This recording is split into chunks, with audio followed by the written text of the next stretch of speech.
smooth demeanor about him, and that's what made it. That's where he got the name Eazy E from, because he had a real smooth demeanor. You know, he walked sometimes, and he just walk with his hands sometimes, and he just, you know, and he was always with his kids. He just was a different kind of dude, man. But and maybe you could. Oh, go ahead. Go ahead. I did an interview the other day. I don't know if I should even say this or not, man, because I thought about some things, and I saw this documentary, and they were talking about how he was a genius, he was a genius, he was a genius, and he was a smart brother. I give him that, but I think he did not have enough savvy to understand where his real power was or his real situation was, because he was a made artist. He wasn't a natural artist. He was a made artist. Cube did his words. Dre did the music. Okay. And most people of the rock and roll era, like Jerry Heller and some other folks, their thing was always follow the lead singer. Okay. The lead singer of N.W.A, the front man of N.W.A was Eazy E, but the people that made Eazy E work was Cube and Dre. Okay. And that's where I think he missed it at. Okay. He missed that part. Maybe he got pumped up because he had so much money. I don't know. Maybe Jerry Heller pumped him up to thinking he was bigger than what he was. And after a while, he moved into his character very well. But that character was created by Cube and Dre. And when Cube left, Ren stepped in and made some things happen. But when Dre left, a big chunk of his persona was gone too. And like I said before, if you understand hip hop and rock and roll works differently.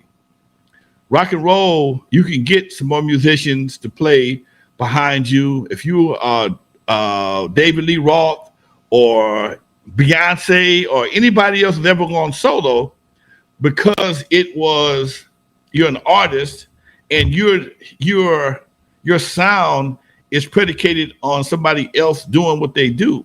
Okay. And the same thing here, somebody else's sound, your sound is predicated on somebody else's situation. But in most cases, either you got a group of writers or a group of producers that can pick up where those guys left off at. And that wasn't so much the case here.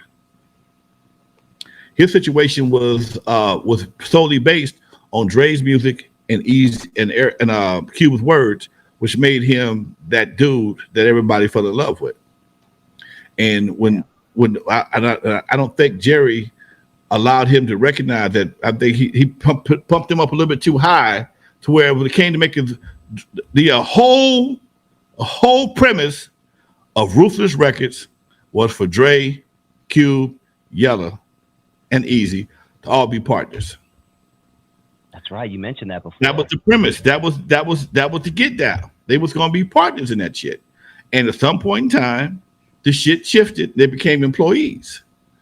When you go from a partner to employee, especially in the beginning, when you're giving your potential partner $100,000 to do 5 albums, and you realize that's actually the budget for 1 album for most people, and these albums are going platinum, and you're not getting no more money, and you're not getting the proper publishing that you're supposed to be getting.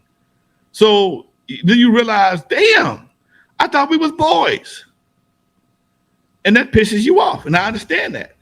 But at some point in time, I think the genius would have came back to the table and said, hey, man, I'm sorry. Let's work this out, as opposed to everybody pulling their dicks out and doing a slam dance. That was, DOC did right for him, but he still didn't have Dre's beats. He still didn't have Dre's music. There was some good producers, but they hadn't got to him yet. It didn't feel the same. It just didn't feel the same. It was good. It was okay, but it wasn't the same. It wasn't that same Dre sound. And I think that was kind of the Ruthless demise till Bone came along. That's right. Yeah. Chris Dax wants to know, hey, Lonzo, in your opinion, was Jerry more of a businessman or a promoter? He was a businessman. He was a businessman. He knew how to get the money. He knew where the money was. He knew how to go get it. Okay. Now, after talking to Mike Klein, I came to realize he wasn't as good of a businessman as he thought he was, because Mike Klein had to come in and get some things rectified. Okay, that right there made a big difference. Is it safe to say that if white kids from the suburbs didn't purchase N.W.A. albums, that they wouldn't be as big as they ever got? It damn sure. Or did the hood have them, like, you know, solid? Because I remember someone doing an interview and they said they went to a city, that one of their first shows, and they looked out and it was just a sea of white people in the audience and it tripped them out. Yeah, it definitely took them over the top, dude. It definitely took them over the top. When you got a big white audience, that's a lot more numbers. We 13% of the population, and that makes them 87%. So when you get if you get 10% of 87%, you still damn near got more than we rocking with. So yes, it definitely made a big difference. Yeah. Did Eazy ever confide in you during the time when he was kind of beefing with DRE and Ice Cube? Did he ever, you know, come to you for advice or anything like that? No, we talked. We wouldn't talk about that too much. I kind of stayed out of that shit, man.